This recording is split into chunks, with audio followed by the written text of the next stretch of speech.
Imagine you're 12 years old, you stand up proud to say your mom is a Navy SEAL, and the entire class laughs and shoves you to the floor calling you a liar.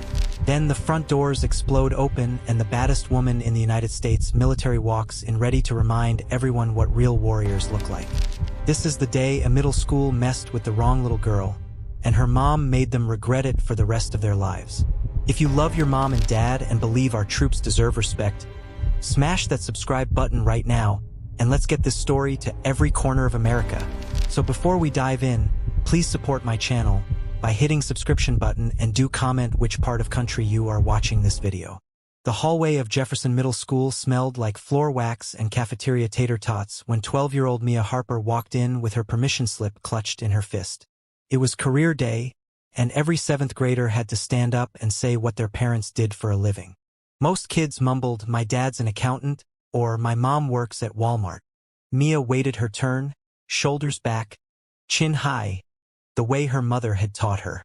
When Mrs. Landry called her name, Mia stepped to the front of the room and said, clear as a bell, "My mom is a Master Chief in the United States Navy. She's a SEAL." The laughter started in the back row and rolled forward like a wave. Jake Brennan, star quarterback of the Youth League and son of the town's biggest car dealer, stood up first. "Girls can't be SEALs, dummy. Everyone knows that's common knowledge." A dozen phones came out. Someone yelled, "Prove it." Mrs. Landry, already frazzled from 28 sugar-loaded presentations, tried to hush the room, but the damage was done. Jake walked over, snatched the permission slip Mia was holding up as proof, and ripped it in half and said, "Go cry to your fake mom, liar." 3 of his friends formed a wall. One of them shoved Mia hard enough that she stumbled and hit the tile floor, palms stinging, tears burning. The class chanted, "Liar, liar," while Mrs. Landry flapped her hands uselessly. Mia picked herself up, wiped her face with the back of her hand, and said in a voice that barely shook, "You're going to regret that." Then she walked out. Nobody stopped her. 10 minutes later, the fire alarm went off. Not the scheduled drill kind, the real screaming bells and flashing lights. Kids poured into the hallway in practiced chaos. Teachers shouted for order. And that was when the front doors of Jefferson Middle School slammed open so hard the glass rattled in the frames. Master Chief Sofia Harper strode in wearing desert marpat, boots still carrying Afghan dust no one had bothered to clean off from her last rotation. Oak leaves on her collar, trident gleaming like it had been polished with anger. Behind her walked 2 more SEALs in full kit, one of them a woman built like a linebacker who made the football coach look small, and the base commanding officer in service dress blues. Every phone in the building came out again, but this time nobody was laughing. Sofia's eyes scanned the hallway until they locked on Mia standing by the trophy case, cheeks bruised, uniform shirt torn at the shoulder. The temperature in the corridor seemed to drop 20 degrees. Sofia didn't run. SEALs don't run in garrison unless someone is dying. She walked, long angry strides, until she stood in front of her daughter. She crouched, checked the split lip, the scraped palms, and whispered, "You okay, baby?" Mia managed a tiny nod. Sofia kissed her forehead, stood up, and turned to face the crowd. "Who touched my daughter?" Her voice carried like a gunshot. Nobody spoke. Jake tried to shrink behind his buddies. Sofia's gaze cut straight to him. "You, quarterback, step forward." Jake's father, used to throwing weight around the booster club, started blustering about disrespect to private citizens. But the CO shut him down with a single raised eyebrow that had ended careers. Sofia took 1 step toward Jake. The boy's knees actually knocked. "You think my daughter lies about who her mother is?"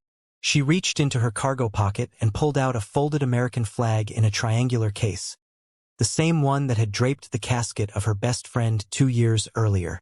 "This flag flew over Camp Leatherneck the day I carried Chief Petty Officer Danielle Weber off the battlefield after she took 3 rounds saving my team.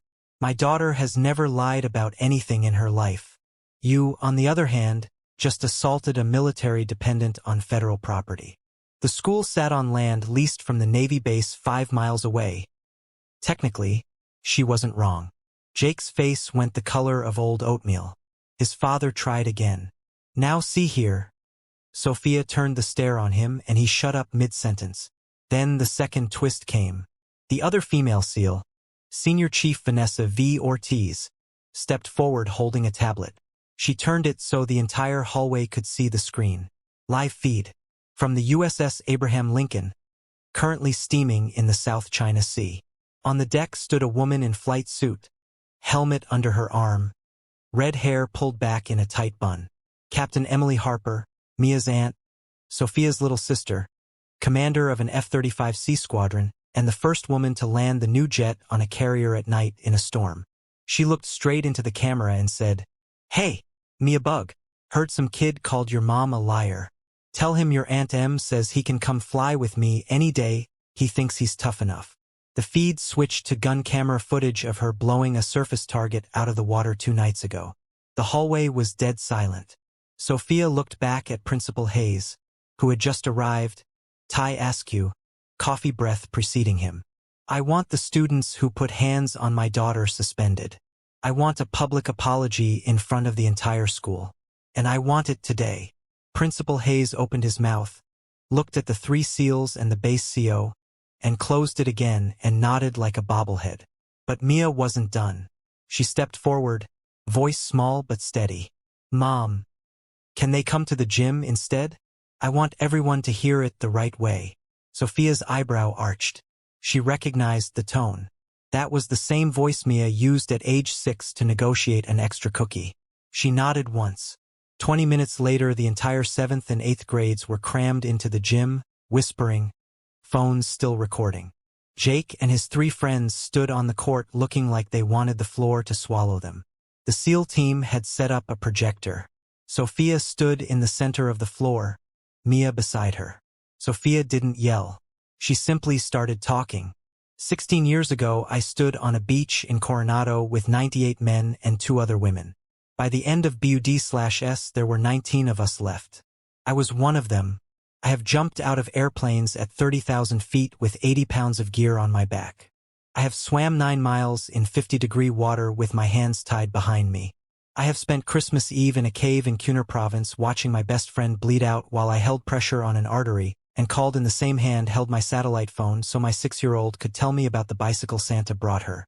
I have done all of it so little girls like my daughter can grow up in a country where some punk in middle school can't shove them down and call them liars just because he's never seen a woman do the job. She let that sit for 5 full seconds. Today, that same little girl got pushed to the floor for telling the truth about who her mother is. So here's what's going to happen. These 4 boys are going to apologize. Then every single one of you is going to watch what a female SEAL can do. She nodded to V. The lights dimmed. The screen lit up with declassified footage. Night vision green. Sofia fast roping from a Black Hawk into a compound. Breaching a door. Dragging a wounded teammate to safety while returning fire. Another clip, this one recent, of her in the gym at Dam Neck doing muscle-ups with a 45-pound plate chained to her waist while the men around her struggled to keep up. The gym was silent except for the thud of boots on the projector speaker. When the lights came back up, Jake was crying. Not little sniffles, full-on ugly crying. He stepped forward without being told and dropped to his knees in front of Mia. "I'm sorry. I was wrong. Your mom's the realest hero I ever met." The other 3 followed. The apology was live-streamed by 30 phones and hit 2 million views before dinner. But the biggest twist was still coming. Sofia looked at Principal Hayes. "One more thing. My daughter was supposed to present today for Career Day. She never got to finish." She turned to Mia. "Baby, you want to show them now?" Mia grinned for the first time all day. She walked to the projector, plugged in a thumb drive, and suddenly the screen filled with a video she and her mom had made in secret over the last month. It opened with Sofia in dress blues receiving the Navy Cross from the president, something the school had somehow never heard about because Sofia hated publicity. Then it cut to home footage. Sofia teaching Mia how to tie a bowline one-handed, how to clear a room with a Nerf gun and deadly seriousness, how to do push-ups until your arms shake but you don't quit. The final shot was Mia, age 10, at the range with her mom, hitting a steel plate at 300 yards with a .22 while Sofia ruffled her hair and said, "That's my girl." When the screen went black, the gym erupted. Not laughter this time, cheers that shook the rafters. Teachers were crying. The football coach was openly sobbing. Even the janitor stood in the doorway clapping like he'd just seen the Super Bowl. Sofia put her cover back on, looked at the 4 boys still on their knees and said, "You want to make this right for real? Every Saturday for the rest of the school year you're going to show up at the base youth center and help the kids of deployed sailors with their homework. You'll wear t-shirts that say, 'I was wrong about female SEALs.'" Questions? There were none. As the crowd finally started to thin out, Sofia crouched in front of her daughter one more time. "You sure you're okay?" Mia looked up, eyes shining. "Mom, that was the best career day ever." Sofia laughed, a sound like a weight lifting off the world. "Wait till they hear what your dad does." Mia's eyes went wide. "You didn't." From the hallway came the unmistakable thump-thump of rotor blades. Through the open gym doors everyone could see a Black Hawk settling onto the football field, navy markings crisp in the afternoon sun. The door slid open and a man in flight suit hopped out, helmet under one arm, the other hand already reaching for his daughter. Commander Lucas Harper, helicopter pilot, rescue swimmer, and the guy who had proposed to Sofia on a beach in the Hindu Kush because, if we can survive that, we can survive marriage. He scooped Mia up like she weighed nothing. Heard my girls needed air support. The school lost its collective mind all over again. By the time the sun set, the video of the day the SEAL mom showed up had broken the military internet. Recruitment inquiries from girls tripled overnight. Jake Brennan signed up for the delayed entry program the day he turned 17 and still tells drill instructors that the scariest moment of his life was kneeling in that gym. And Mia Harper? She stood a little taller, spoke a little louder, and never again let anyone tell her what a girl could or couldn't be. Because when they kicked her for telling the truth, her mom didn't just show up. She brought the whole team. The bullies grew up, joined the fleet, and spent the rest of their lives trying to become half the warrior that 12-year-old girl already was.